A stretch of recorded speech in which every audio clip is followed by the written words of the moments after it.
Hello, I'm Lazy Universe, and welcome to a Lazy Review. This is usually like a lazy recap of a TV series that I have seen, and namely, we're mostly going to do TV series on this series.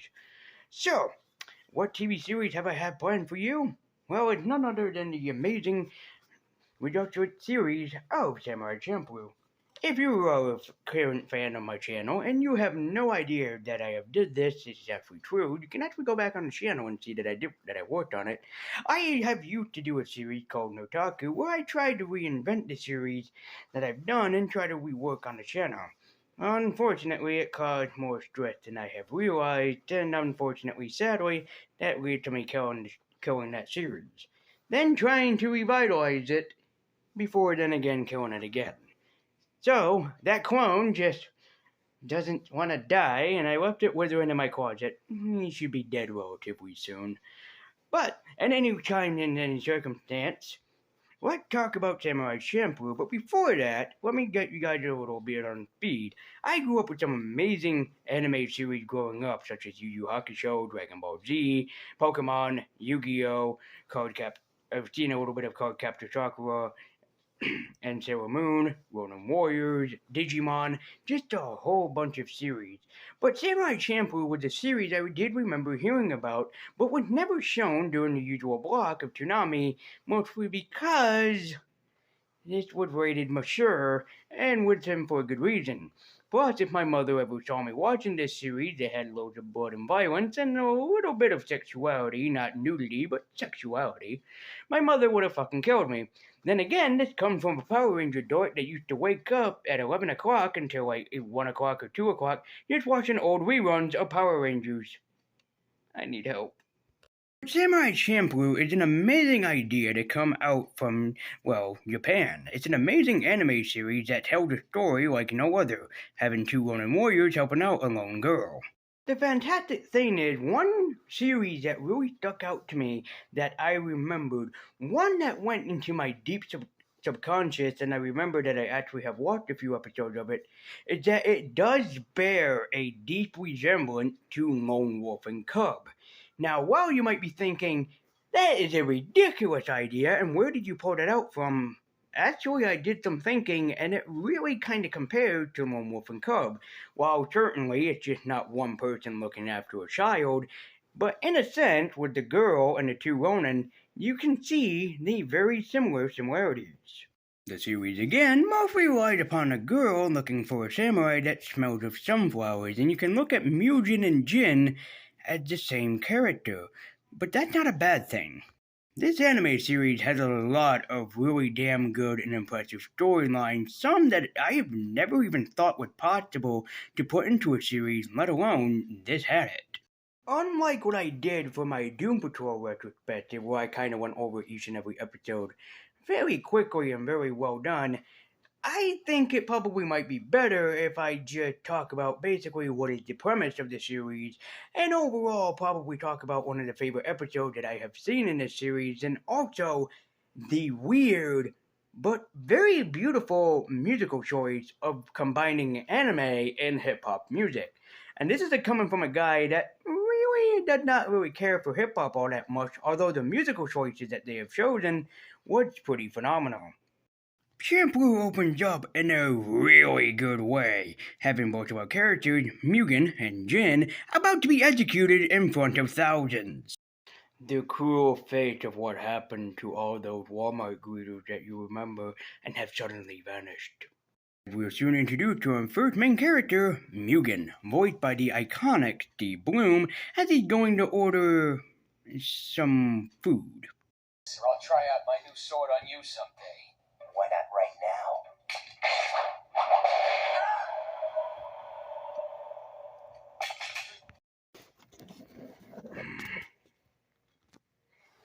Ha! I got your hand!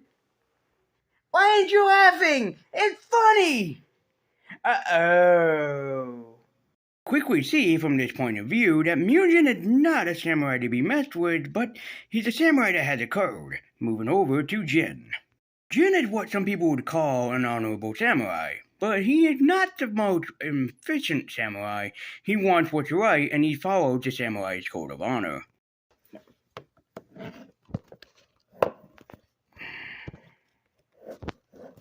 Sorry. Now, while Mugen had the iconic voice of D. Bloom, that gravelly, rough, but almost kind of dangerous, don't fuck with me voice, Jin has more of the I want to know everything that you're doing kind of voice, but gentle toned. You're worthless. Screw you. Say your prayers. And it's right after that amazing intro where the series begin to take off after Mugen and Jin have almost been executed in front of thousands. I know what they mean. That almost happened to me once. I mean, I was publicly almost executed for accidentally murdering the chance of thousands. They almost took my head off. That leads into the second episode, which is by far, by most for me, my favorite episode, which has to involve a guy that is confused for an ogre.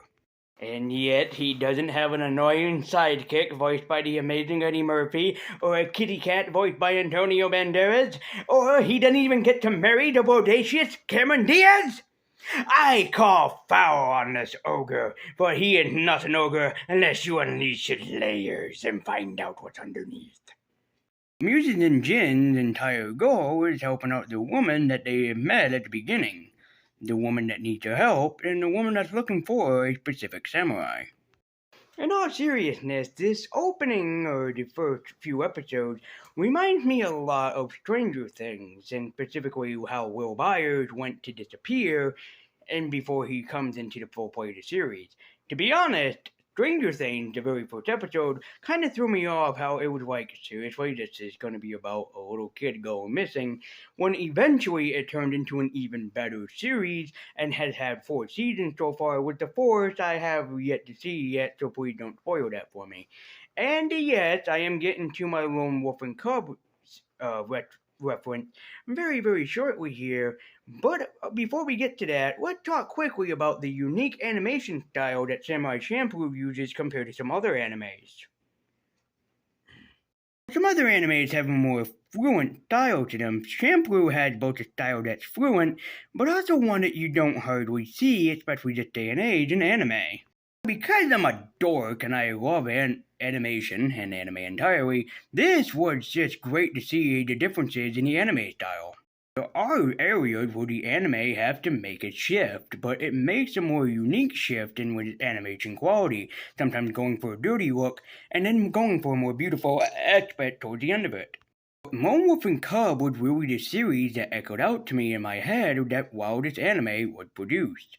And though you might not see it, let me explain it very better.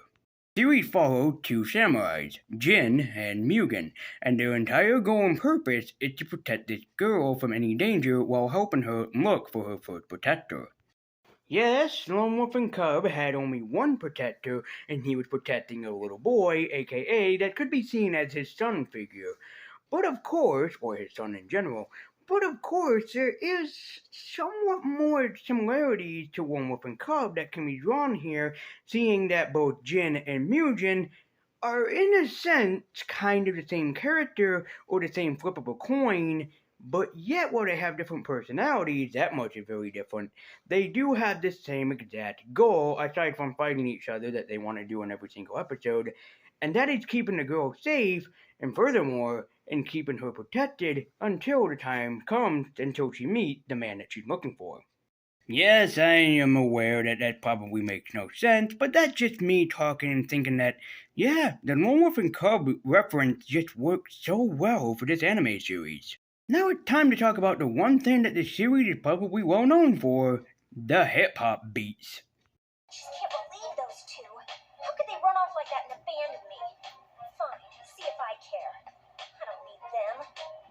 Despite the series being picked in modern day Japan, it's picked for this. Modern day Japan, and yet the series chooses to do this hip hop type of music which would not fit in the feudal everyday Japan. But yet, lesser known, both you and I know that we have both at times in our life just broke down to a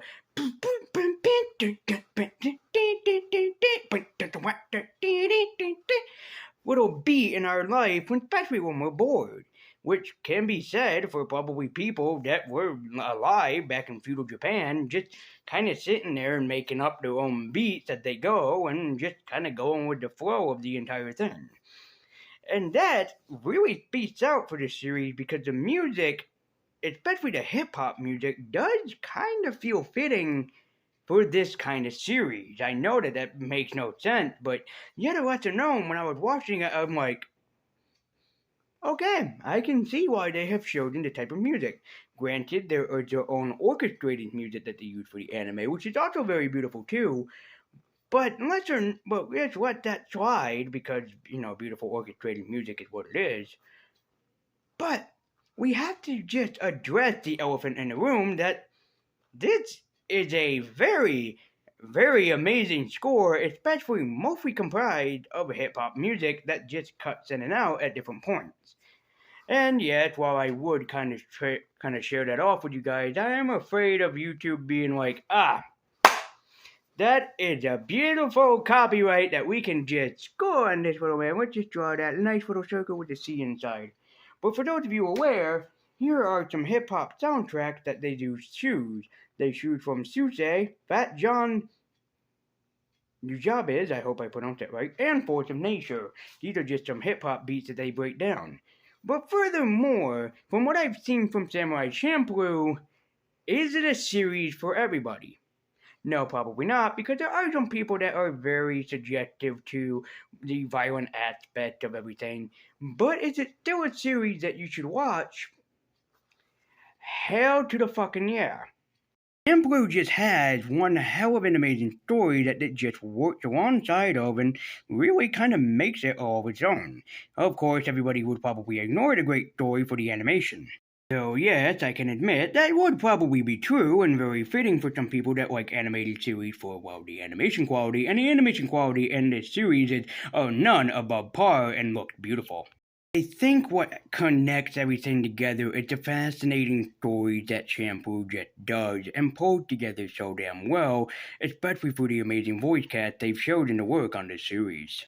And aside from the amazing voice of Steve Bloom to come out of Mugen, there are some other notable voice actors that were in the series, such as Barbara Goodson, the original voice actress that voiced Rita Repulsa in Mighty Morphin Power Rangers, same as Kurt Strauss, who not only lent his voice to anime in some parts, most notably Digimon, he also voiced Ninja from Mighty Morphin Power Rangers 2, which is very interesting to note that a lot of these voice actors actually came from series that I grew up with and probably you did too. So did Samurai Champloo here deserve a place in anybody's spot, whether they be an otaku or not? Yeah, I think Champloo still holds up to this day as a great and beautiful animated series, and one that should everybody see. With some amazing animation, beautiful voice acting, some great and awesome funky downbeat music, and some fantastic stories to boot, Samurai Champloo is a series you should not miss. So, if you guys are thinking that my lazy review of Samurai Champloo is telling you that the series is good, hell to the yes. Go, my little children, go and watch Samurai Champloo if you can. I bought this, amazingly enough, when Amazon had it in stock, and as you can see, it's pretty much all incomplete, except for the DVD that's in my Xbox 360 right now, but it is very complete, and I do like how the DVDs look in this style, and especially the music that they use for the menu, especially choosing like your episode, it's very fantastic. It just had that like amazing downbeat that just kicks in. I actually just sat back and watched it, listened to it actually play, and it's just an awesome hip hop beat that just gets you down to it. Would I be a fan of hip hop if not for this series? I don't know. I'm still not really a hip hop fan, but I still do like the music that they have chosen for Samurai Champloo. And so, if I had to give Samurai Champloo a rating, I had to give it a rating out of a Mugen out of Jin. If that makes no sense to you, then that is not my problem. So thank you guys so much for watching this lazy review. Happy New Year to all of you. If you're going out and partying this New Year's night, just remember to stay safe is all that's really much matters. And if you're allowed to drink, please make sure that you watch what your limit is, or at least have a driver or a designated driver that can take you back to the place of your destination. That's all I ask of you. So thank you guys so much for watching. I do not know when the next Lazy review is going to be up, and I don't know what if there is a series of mine or if there was one out there aside from probably Stranger Things, Volume 4 or Season 4 that I might actually check out.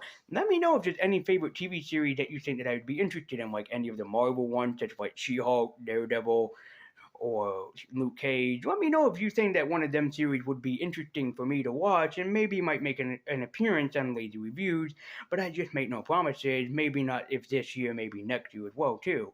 So thank you guys so much for watching, and please check out Samurai Champloo if you can. I've been Lazy Universe. Thank you for watching this Lazy Review. Happy New Year, and until next time.